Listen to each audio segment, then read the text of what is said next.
Ibu-ibu in desa Teluk Jamben Timur, Karawang, the moment that they watch TV, they see DPR people trying to voice all of this, women grievances and whatsoever. They hear all of these politicians trying to represent themselves, but what they hear is they are pushing for the kind of workplace equality. They're trying to push for these other very elitist agenda that is not in any kinds of way relatable towards this village. Women who are the most grassroots ibu-ibu, for example, that needs freedom from this domestic violence and whatsoever. This speaks volume that even if you have representation, this representation are only for 0.5% women that are in Jakarta or Jabodetabek area that pushing for at the very best is a very elitist agenda that only comes for people that have massive privilege and also capital. This basically outframes all of the kind of politicians have power. We're going to have representation of whatsoever in OG and CG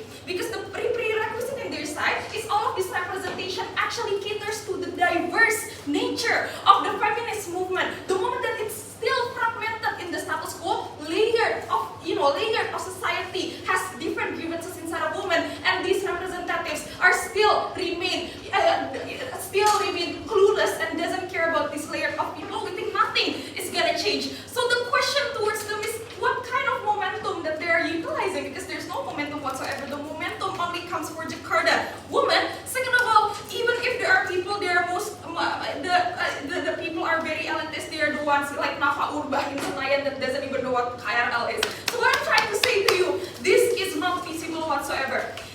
I'm going to tell you more deeper characteristic here just before my speech, before my argument on what is the political capital or like the political environment that we have right now in Indonesia. Several characteristics. First, in Indonesia, you can only be heard, like all of these parliamentary people, you can only be heard if you have networks to the past regime era, i.e. people that are connected to Soeharto, Sukarno, and whatsoever. New faces in Indonesia, such as Nadiem Makarim, is easily dismissible. New faces are seen as a threat. So even if there are women leaders and whatever in parliament, they are very risky at the end of the day because there are these new faces that are seen as a threat.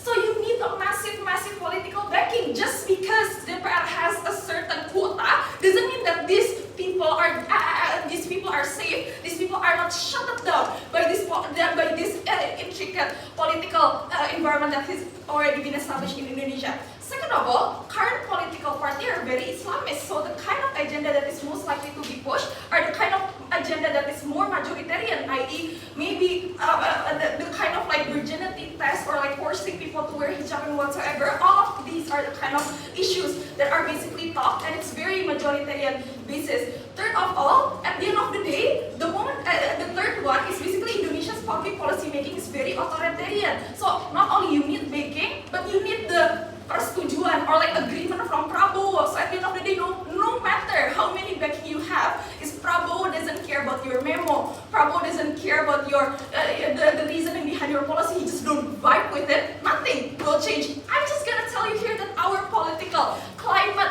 is very authoritarian. It's very hard for us to change, even if you're already integrated with the system. This is what differs us as closing opposition. We're going to be the only team to you that gives a very clear pathway, the kind of visible effort of things that we can control. Because there are things we cannot control, like Prabowo's being very authoritarian, but yeah.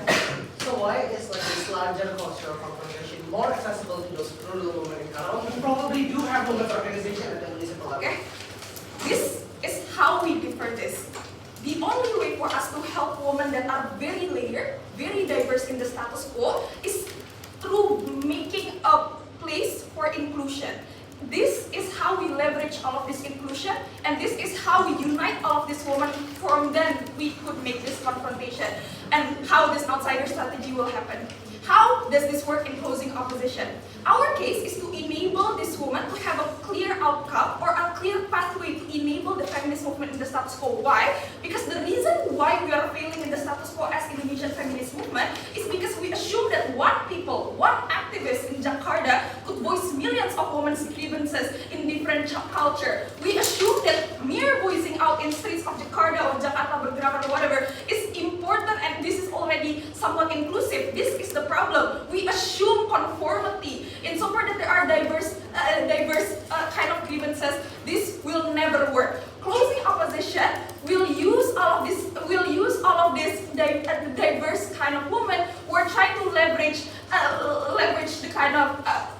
leverage the kind of confrontation that will cater towards this characteristic. How do we achieve this? Two things. We're going to have a wide-scale campaign, because this wide-scale campaign is the kind that incentivizes the unity of this diverse women. Second of all, we're going to enable we're going to enable the layered people and also the women with all of these grievances to unite.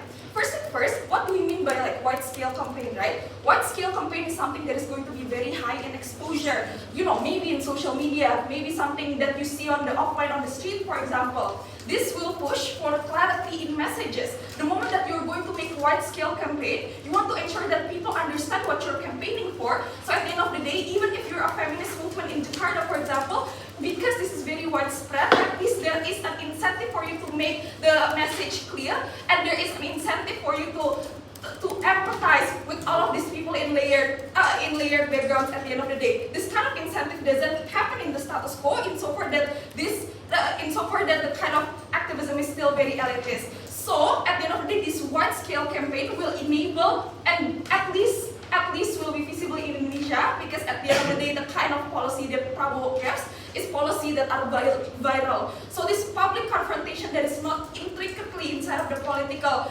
infrastructure, at least gives an external push that we want, and the exposure that is somehow still invisible in the status quo. Second of all, in regards towards the wide-scale campaign, we enable the layered people to unite. What do we mean by this, right? Feminists in the ground, ibu-ibu PKK, ibu-ibu yang runs Posyandu, for example, they care about the domestic violences, but like feminists in Twitter, they care about LGBTQ or like safer workspace and whatsoever.